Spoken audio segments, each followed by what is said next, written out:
ফিতনা থেকে মুক্তি এবং সাবাতের জন্য দরকার হচ্ছে আসলে ইলম এবং আমল। ইলম এবং আমল।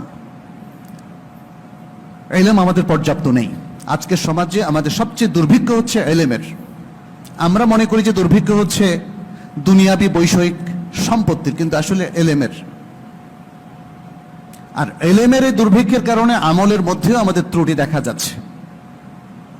সারা পৃথিবীতে মুসলিমরা যতগুলো ভালো আমল করে এর মধ্যে অনেক আমল দেখবেন যে আল্লাহ তাআলা বাতিল করে দেন। বাতিল করে দেন না? বলেন তো কেন বাতিল করেন?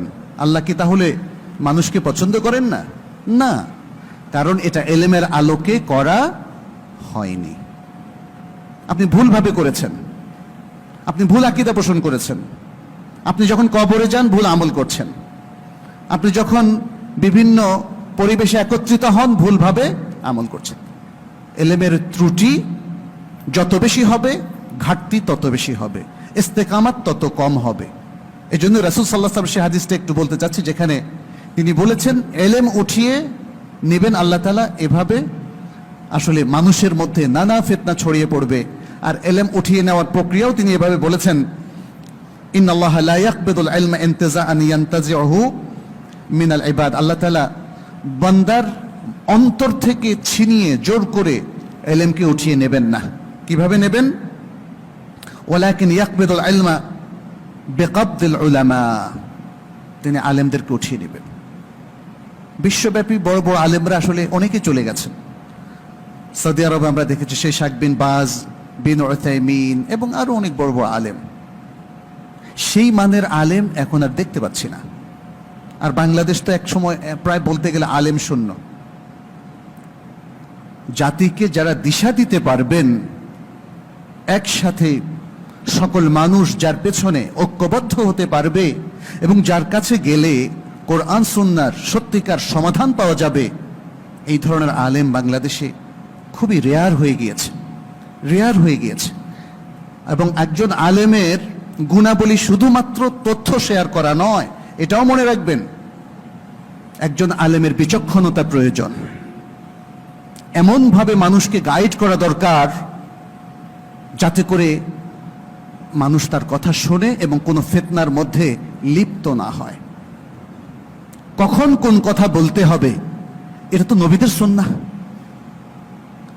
হক কথা সবগুলো একসাথে একই পরিবেশে বলে দেওয়া, এভাবে কোরআন নাযিল হয় নাই। তাহলে একসাথে কোরআন আল্লাহ তাআলা নবী সাল্লাল্লাহু আলাইহি ওয়াসাল্লামকে দিতেন আর বলতেন খুলে খুলে যখন যেটা লাগবে সেটা পড়ে দাও।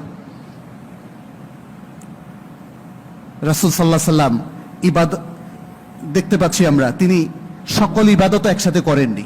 আল্লাহ তাআলা প্রথম সালাত ফরজ করলেন, মদিনা আসার পরে তারপরে সিয়াম ফরজ করলেন, তারপরে যাকাত ফরজ হলো, সর্বশেষে হজ ফরজ হলো। আকীদার ক্ষেত্রেও দেখেন, প্রথম দিকে নাজিল হওয়া আয়াতগুলোর মধ্যে রাসূল সাল্লাল্লাহু আলাইহি ওয়াসাল্লাম কি পেয়েছিলেন আর কি পৌঁছেছিলেন উম্মাহর কাছে। এভাবে এই যে একটা গ্র্যাজুয়াল প্রচার পদ্ধতি, সেটা আমাদের আলেমদেরকে আসলে বুঝতে হবে। সব তথ্য শেয়ার করে দেওয়াটা এটাই বিচক্ষণতার আসলে আলামত নয়, বরং যখন যেটা বলা মানুষের মধ্যে। ডাক্তার দেখেন, ডাক্তারের কাছে তো অনেক ঔষধ, অনেক প্রেসক্রিপশন, তাই না? সবটা তো একজনকে দেন না, যার জন্য যেটা প্রযোজ্য। অর্থাৎ অ্যাপ্রোপ্রিয়েট টাইমে অ্যাপ্রোপ্রিয়েট জিনিস অ্যাপ্রোপ্রিয়েটলি প্রয়োগ করা, এটাই হচ্ছে বিধান সর্বক্ষেত্রে, সর্বক্ষেত্রে, দুনিয়ার ক্ষেত্রে এবং আখিরাতের ক্ষেত্রে।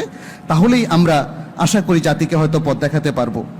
আর আরেকটা গুরুত্বপূর্ণ নির্দেশ সহিহ মুসলিমের মধ্যে এসেছে, নবী সাল্লাল্লাহু আলাইহি ওয়াসাল্লাম বলেছেন ফিতনা আসার আগেই তোমরা ভালো কাজ করো, কারণ ফিতনা আসলে আর সময় পাওয়া হয়তো নাও যেতে পারে।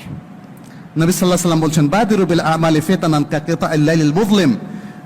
গভীর অন্ধকার রাতের মতো ফিতনা এসে যাওয়ার আগেই ভালো ভালো কাজগুলোর প্রতি ধাবিত হও, ভালো কাজ করে ফেলো। শরীর ভালো আছে, তাহাজ্জুদ গুজার হয়ে যাও। সুযোগ আছে, জ্ঞান অর্জন করো, বিশুদ্ধ জ্ঞান অর্জন করো, যাতে আকীদা শুদ্ধ করা যায় এবং আমল শুদ্ধ করা যায়, হালাল হারাম চেনা যায় এবং সালাত শুদ্ধ করা যায়, ইবাদত শুদ্ধ করা যায়। নবী সাল্লাল্লাহু আলাইহি ওয়াসাল্লাম বলছেন ফিতনা এত ভয়ঙ্কর হবে ইউসবিহুর রাজুলু মুমিনান ওয়া ইউমসি কাফিরান। সকালে কোনো লোক যদি মুমিন থাকে, সন্ধ্যায় সে কাফের হয়ে যাবে। আও ইউমসি মুমিনান ওয়া ইউসবিহ কাফিরান, সন্ধ্যায় সে যদি মুমিন থাকে, সকালে কাফের হয়ে যাবে। ইয়াবিউ দীনাহু বিআরাদিম মিনাদ দুনিয়া, এটা আরো বড় ফিতনার কথা তিনি উল্লেখ করেছেন, যে সে দুনিয়ার সামান্য কিছুর বিনিময়ে দিনকে বিক্রি করে দিবে। ইন্না লিল্লাহি ওয়া ইন্না ইলাইহি রাজিউন।